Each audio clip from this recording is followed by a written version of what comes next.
សេរដូវនៅភ្នំពេញគ្មានគ្រាប់ប្រើប៉ុន្តែមានគ្រាប់ភ្លៀងនៅពេលដែលឯកានឹងរងចាំអ្នកណាម្នាក់ទើបខ្ញុំដឹងថាពេលវេលាមានតម្លៃខ្លាំងណាស់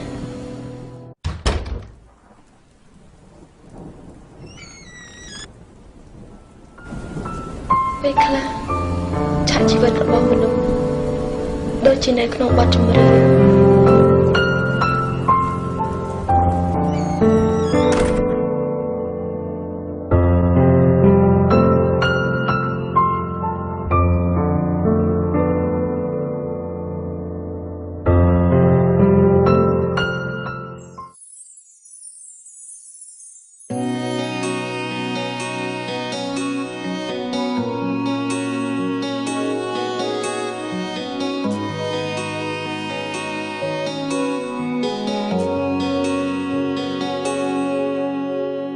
រឿង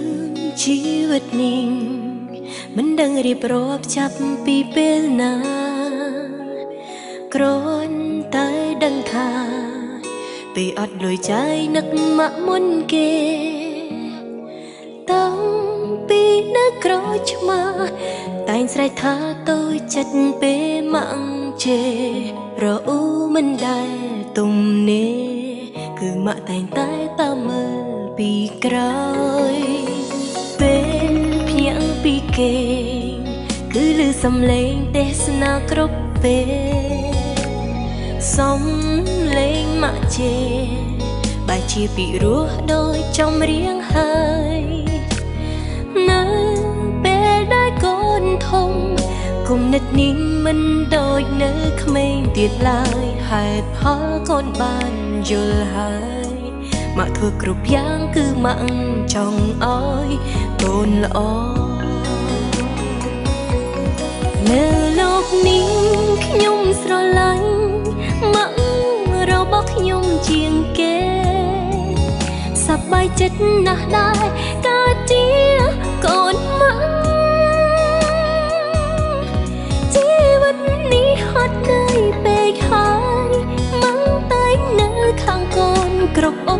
បសគ្គទោះបីត្រូវលំបាកយ៉ាងណាមិនរៀគ្មានថ្ងៃឈប់ស្រឡាញ់ម៉ាក់ខ្ញុំទេកូនដឹងថាទំហំនៃក្តីស្រឡាញ់មិនអាចរៀបរាប់ក្នុងចម្រៀងមួយបទអស់ទេហើយកូនប្រាថ្នាចង់ឲ្យម៉ាក់ស្ដាប់បទនេះនៅថ្ងៃណាមួយដែលម៉ាក់ខឹងកូនម៉ាក់កុំយំណាកូនម្នាក់នេះធ្វើឲ្យម៉ាក់លំបាកច្រើនពេកហើយកូនចង់ឲ្យម៉ាក់ញញឹមឲ្យបានច្រើនមករកកូនម៉ាក់គឺជាមនុស្សស្រីម្នាក់ដែលស្អាតពូកែនៅក្នុងចិត្តកូនជារៀងរហូតលើលោកនេះខ្ញុំស្រឡាញ់ម៉ាក់របស់ខ្ញុំជាងគេសប្បាយចិត្តណាស់ដែរកើតជាកូនម៉ាក់ជីវិតនេះហត់នឿយពេកហើយម៉ាក់តែនៅខាងកូនគ្រប់ឧបសគ្គទោះបីត្រូវលំបាកយ៉ាងណាមិនរៀគ្មានថ្ងៃឈប់ស្រឡាញ់ម៉ាក់ខ្ញុំទេលោកនេះខ្ញុំស្រឡាញ់ម៉ាក់របស់ខ្ញុំ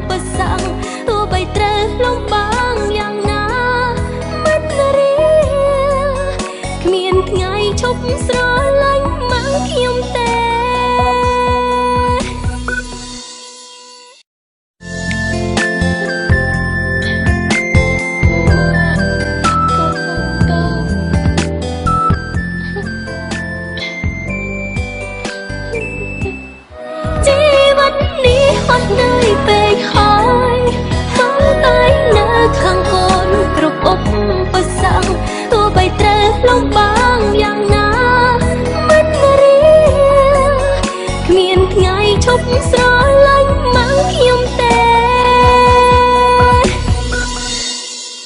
លើโลกនេះខ្ញុំស្រឡាញ់ម៉ាក់ខ្ញុំជាងគេ